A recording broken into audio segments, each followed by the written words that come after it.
आपल्या निवेदनाच्या ज्या रास्त मागण्या आहे त्यामध्ये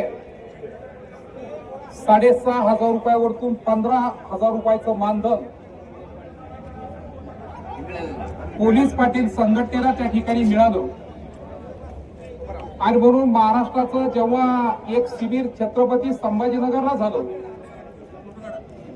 त्यावेळेचे मुख्यमंत्री आदरणीय आमचे नेते एकनाथरावजी शिंदे साहेबांसोबत मी पण त्या ठिकाणी आलो होतो. परंतु यासोबत अनेक मागण्या आहेत. त्या मागण्या प्रामुख्याने त्या ठिकाणी मार्गी लागाव्या यासाठी मी माझ्या वतीने निश्चित विधानसभेमध्ये त्या ठिकाणी तुमच्या न्याय मागणीसाठी त्या ठिकाणी आवाज उठवीन हा या ठिकाणी आपल्याला शब्द देतोय. यामध्ये पहिली जी मागणी आहे ती नूतनीकरणाचा एक सर्वात मोठा विषय. 2 वर्ष झाले आमच्या पोलीस पाटलांना नूतनीकरण करावं लागतं. तुमच्यासारखंच माझं मत असं आहे की जोपर्यंत रिटायरमेंट नाही तोपर्यंत नूतनीकरण नाही, गरज नाही.